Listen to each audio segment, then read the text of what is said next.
Hello viewers, welcome back to another video. Mm, it's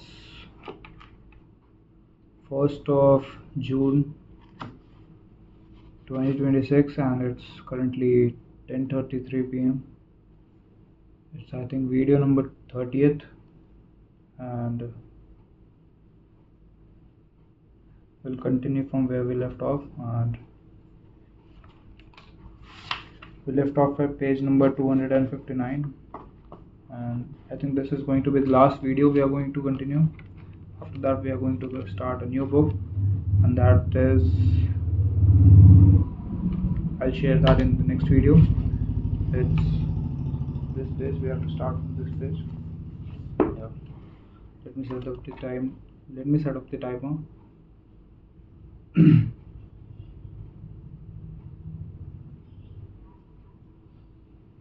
For 21 minutes, as always.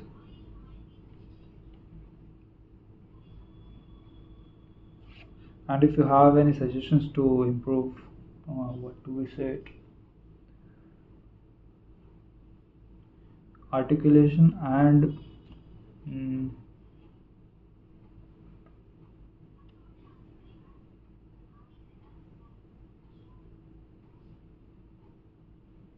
what do we call the thing in which we maintain the notes, like higher note, lower note, louder, less loud? What do we call it? There is a term for it in public speaking. It is used to grab attention while speaking. It's like I am doing this, but I am not doing this now. Like it is increasing your voice sometimes, but then decreasing it again. I don't know what do we call it, but I think it is useful. And let's start without any further delay.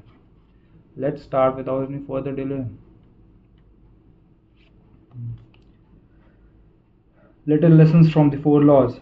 In this book, I have introduced a four-step model for human behavior: cue, craving, response, reward. This framework not only teaches us how to create new habits but also reveals some interesting insights about human behavior. Problem phase: cue, craving; solution phase: response, reward. In this section, I have compiled some lessons and a few bits of common sense that are confirmed by the model. The purpose of these examples is to clarify just how useful and wide ranging this framework is when describing human behavior. Once you understand the model, you will see examples of it everywhere. Awareness comes before desire. Craving is created when you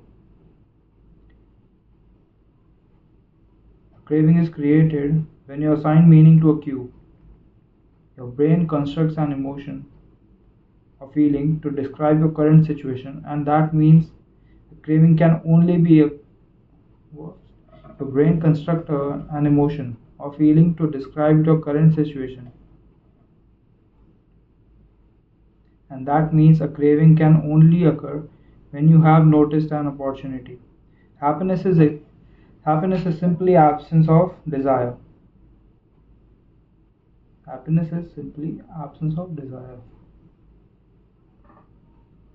Why did the author say that happiness is something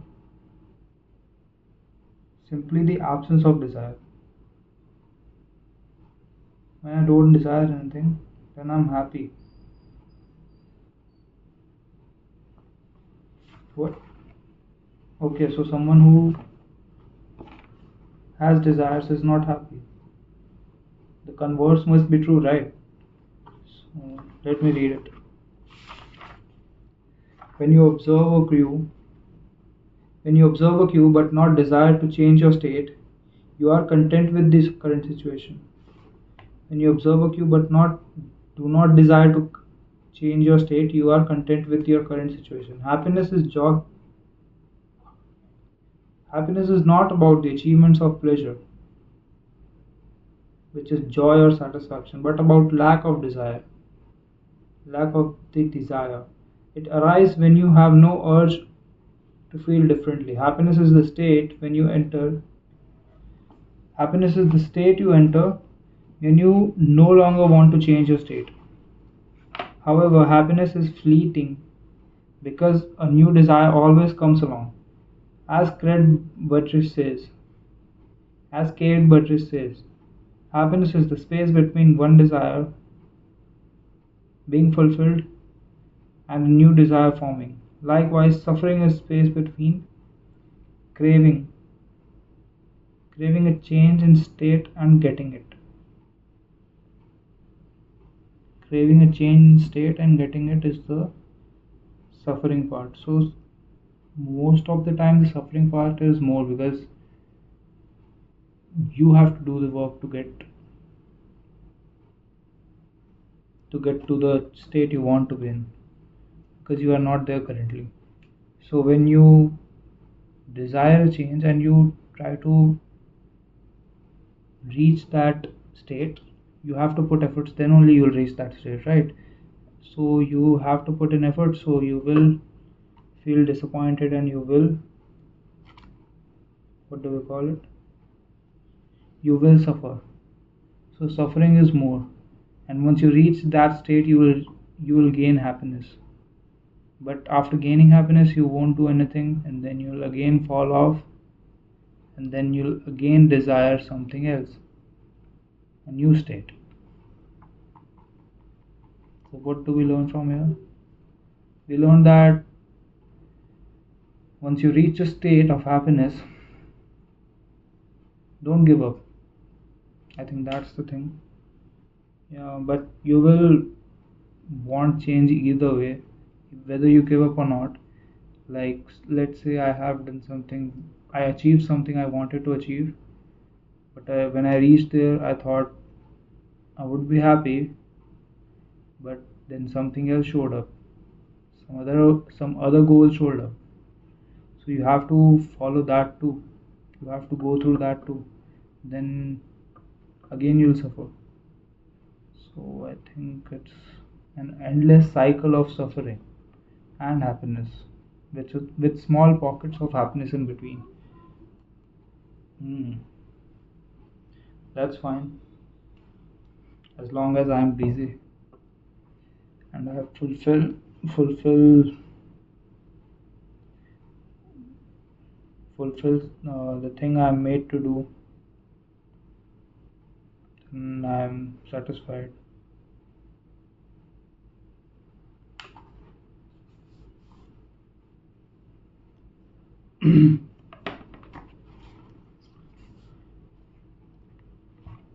Let me reset it because I yapped a lot. I think, yeah. Sorry for being so yappy, guys. I, I tend to mm, go off track a lot while speaking, so bear with me. Where was I? Ah. It is the idea of pleasure we chase. We seek the imagine what we seek the image of pleasure. We seek the image of pleasure that we generate in our minds. At the time of action, we do not know what it will be like, what it will be like, what it will be like to attain that image, or even if it will satisfy us. The feeling of satisfaction only comes afterward. This is what the Austrian neurologist This is what the Austrian neurologist Viktor Frankl mean when he said that happiness cannot be pursued, it must ensue. Desire is pursued, pleasure ensues from actions. At the time of action, we do not know what it will be like to attain that image. The feeling of satisfaction only comes afterward we have done the action. Okay. And we see the results, right? Let me see the meaning of ensue, ensue. How is it pronounced?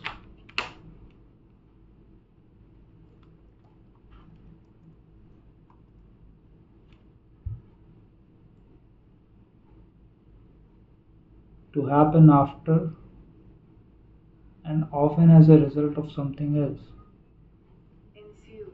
Ensue. Okay, ensue. It is what this is what the Austrian neurosurgeonist. Why am, why am I calling him neurosurgeonist? His name is his post is neurologist. This is what the Austrian neurologist Viktor Frankl meant when he said that happiness cannot be pursued; it must ensue. Happiness is the result of something else. Okay. Desire is pursued, pleasure ensues from action. Peace occurs when you don't turn your observation into problems. Peace occurs when you don't turn your observations into problem. Okay. The first step in any behavior and the first step in any behavior is observation. You notice a cue, a bit of information, an event. An event. If you do not desire to act on what you observe, then you are at peace. Craving is about wanting to fix everything. Observation without craving is the realization that you don't need to fix anything. Your desires are not running rampant. You don't crave a change in state. Your mind does not generate a problem for you to solve. You are simply observing and existing. With a big enough why, you can overcome any how. Hmm. Friedrich Nietzsche, the German philosopher and poet, famously wrote, "He who has a why to live for can bear almost anyhow." This phrase harbors an important truth about human behavior. If your motivation and desires are great enough, that is, why are you acting? You'll take action,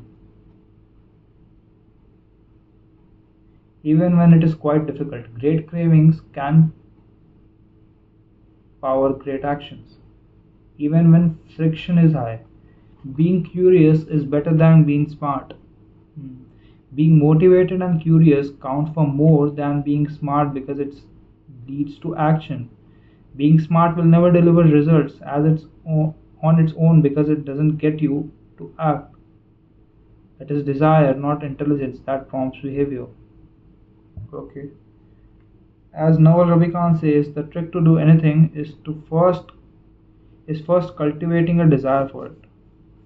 Emotions desire behavior. The emotions drive behavior. Every decision is an emotional decision at some level. Whether your logical reasons are for taking action, you only feel compelled to act on them because of an emotion. In fact, people with damaged emotion centers of the brain can list many reasons for taking action but still will not act because they don't have emotions to drive them. This is why craving becomes this is why craving comes before response. The feeling comes first, then the behavior. We can only be rational and logical after we have been emotional. The primary mode of the brain is to feel. The secondary mode is to think. The fast non-conscious portion of the brain. Our first response, the fast non-conscious portion of the brain is optimized for feeling and anticipating. Our second response, the slow conscious portion of the brain, is the part that does the thinking. Psychologists refer to this as system 1, feeling and feeling and rapid judgments, versus system 2, rational analysis.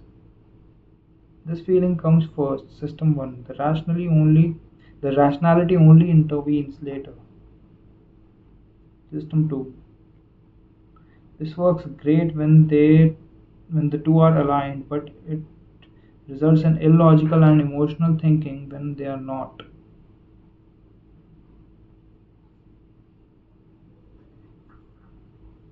We can only be rational and logical after we have been emotional.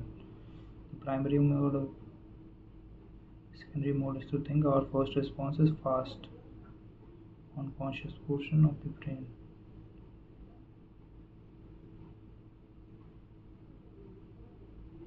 Feeling and anticipating. The second response is slow, conscious portion of the brain is the part that does the thinking. Psychologists refer to the system 1, feeling and rapid judgments, versus system 2, rational analysis. Okay. Your response tends to follow your emotions. Our thought and actions are rooted in what we find attractive, not necessarily in what is logical. Your response tends to follow your emotions. Only thought and actions are rooted in what we find attractive. Only thoughts and actions are rooted in what we find attractive, not necessarily in what is logical. Two people can notice the same set of facts and respond very differently because they run those facts through their unique emotional filter.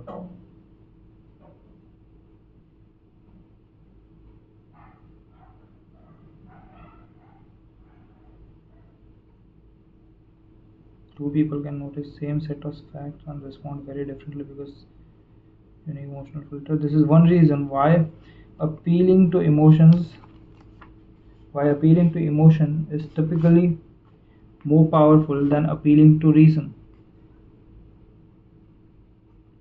If a topic makes someone feel emotional, they will rarely be interested in the data.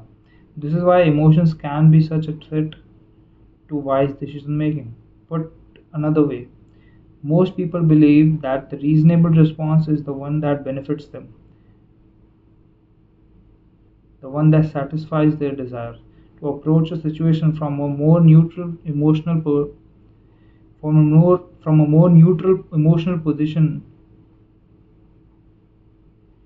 to approach a situation from a more neutral emotional position allows what? But another way, most people believe that the reasonable response is the one that benefits them, the one that satisfies their desires. To approach a situation from a more neutral emotional position allows you to base your response on the data rather than the emotions. Suffering derives progress. Suffering drives progress. The source of all suffering is the desire for a change in state. This is also the source of all progress. The desire to change your state in what powers you to take action. This is also the what? Suffering derives progress. The source of all suffering is the desire for a change in state. This is also the source of all progress. The desire to change your state is what powers you to take action. It is wanting more that pushes humanity to seek improvements, develop new technologies, and reach for higher level. With cravings, we are dissatisfied but driven. With cravings, we are dissatisfied but driven. Without craving, we are satisfied but lack ambition. Your actions reveal how badly you want something. If you keep saying something is priority but you never act on it, then you don't really want it. It is time to have an honest conversation with yourself. Your actions reveal your true motivations. Regard is on the other side of sacrifice. Reward is on the other side of sacrifice. Response always precedes reward. Sacrifice of an energy always precedes reward. The collection of resources. The runner's high only comes after the hard run. The reward only comes after the energy is spent. Self control is difficult because it is not satisfying. A reward is an outcome that satisfies your craving. This makes the self control ineffective because inhibiting our desire does not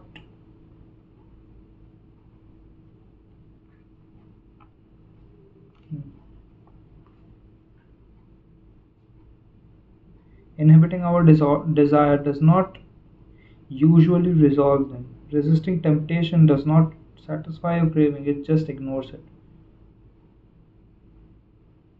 It creates space for the craving to pass.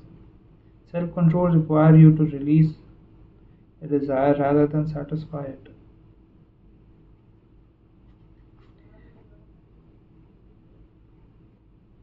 Our expectations determine our satisfactions. The gap between our craving and our rewards determines how satisfied we feel after taking actions. The mismatch between expectations and outcomes is positive surprise and delight. Then we are more likely to repeat a behavior in the future. If the mismatch is negative, disappointment and frustration, then we are less likely to do so. For example, if you expect to get $10 and get 100, you will feel great. You will feel you will feel you will you feel you will feel great. You will feel great. If you expect to get 100 and get 10, then you feel disappointed. Then you will feel disappointed. You will feel you will feel you will feel then you will feel disappointed. Your expectations changes your satisfaction. An average experience preceded by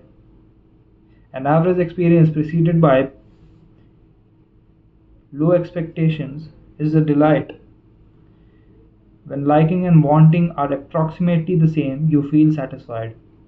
An average experience preceded by low expectation is a delight. An average experience preceded by a high expectation is a disappointment. Satisfaction is equal to liking minus wanting.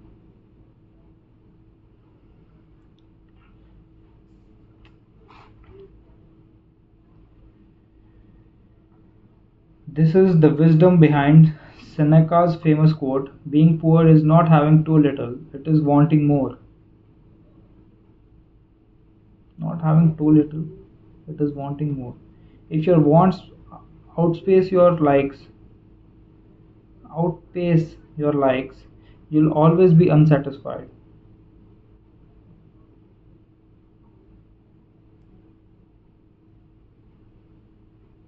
You're perpetually putting more weight on the problem than the solution. What? If your wants outpace your likes, desires, expectations,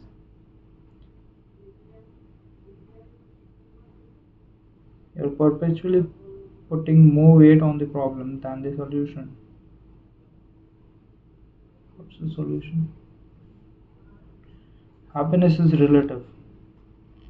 When I first began sharing my writing publicity, when I first began sharing my writing publicly, it took me 3 months to get 1,000 subscribers. When I hit that milestone, I told my parents and my girlfriend. We celebrated. I felt excited and motivated. A few years later, I realized that 1,000 people were signing up each day, and yet I didn't even think to tell anyone. It felt normal. I was getting results 90 times faster than before, but experiencing little pleasure over it. It wasn't a few days. It wasn't until a few days later that I realized how absurd it was that I wasn't celebrating something that would have seemed like a pipe dream just a few years before. Okay, the pain of failure correlates to the height of expectation. When desire is high, it hurts not to like the outcome.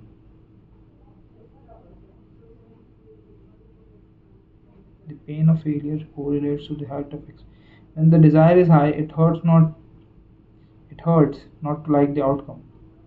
Failing to attain something you want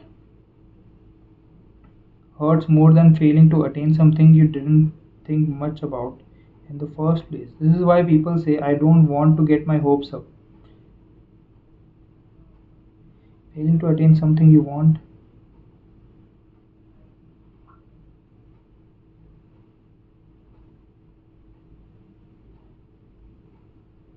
hurts more than failing to attain something you don't think much about in the first place. This is why people say, okay, feeling about feeling came before feelings come both before and after the behavior. Before acting, there is a feeling that motivates you to act, the craving.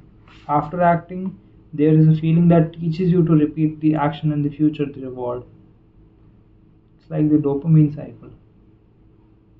How we feel cue, craving, that's a feeling, and then response, and then reward, that's also feeling.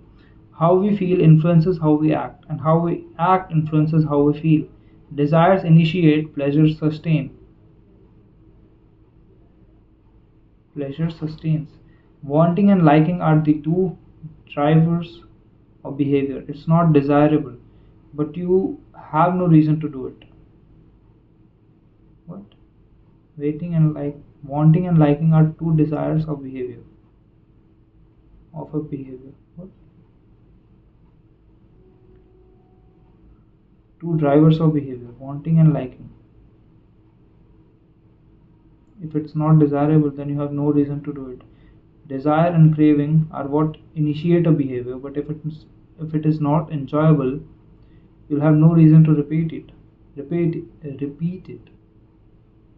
Pleasures and satisfaction are what sustain behavior.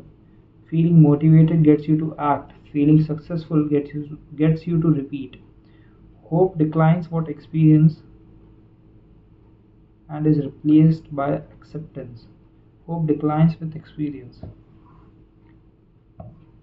and is replaced by acceptance. The first time an opportunity arises, there is hope for what could be. Your expectations craving is solely based on promise. Hope declines. Hope declines with experience and is replaced by acceptance. The first time an opportunity arises, there is hope of what could be. Your expectation craving is based solely on promise. The second time around, your expectation is grounded in reality. You begin to understand how process works and your hope is gradually traded for a more accurate prediction and acceptance of likely outcome. This is one reason why we continually grasp for the latest get rich quick. This is one reason why we continually grasp for the latest get rich quick or weight loss scheme. New plans offer new hope because we don't have any experience to ground our expectations. New strategies seem more appealing than old ones because they can have unbounded hope.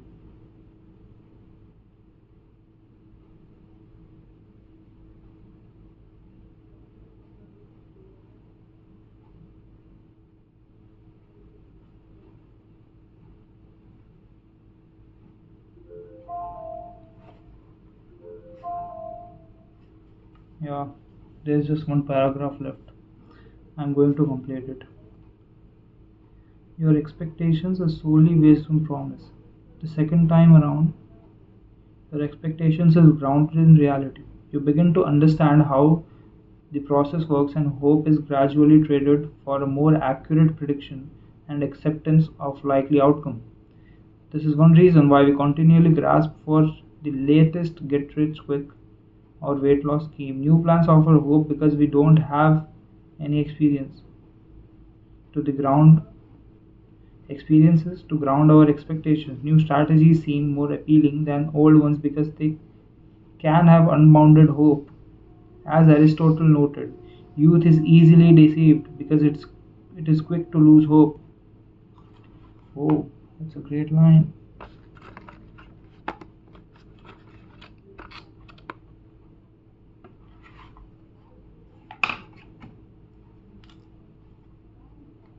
Youth is easily deceived because it is quick to lose hope. Perhaps this can be revised to youth is easily deceived because it only hopes, it does not act. There is no experience to root the expectations in. In the beginning, hope is all you have. And I am not in the beginning, I am in the process. Yeah, that's it for today, guys. I know I have been very irregular while uploading these videos. The reason is something I don't want to share right now. It's nothing much. I can handle it, and I have handled it. And I think I'm going to be more regular from tomorrow onwards. This is what I said last time, but this time it's different. This time I am free. Literally, I am free.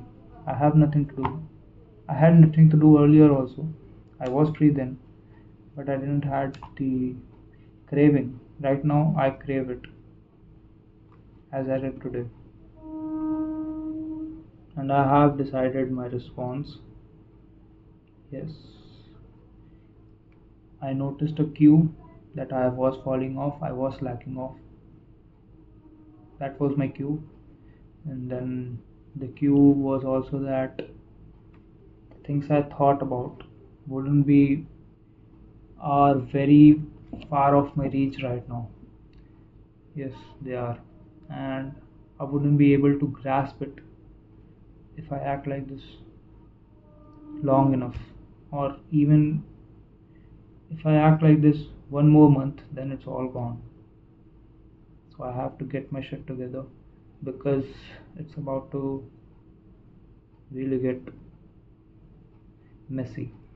So that's my cue, and now I crave it even more than before because way I have way less time, so I crave it even more because I have to do it. There is no other option left. Like, there is literally no other option left, so I have to do this. And I'll not tell you my response, I'll show it to you. And hopefully, we get a reward. Not hopefully, I will get a reward, definitely. That's it for today, guys. I'll see you in the next video. Until then, go find your purpose, guys. It's very important. Go find your cue and the craving because it's very important. That's it for Atomic Habits, guys. This book is finished. That's it for today. Yeah, I was getting a thumbnail, so what? I don't care. Yeah, so this book is done, and see you in the next video. That is going to be tomorrow. Good night.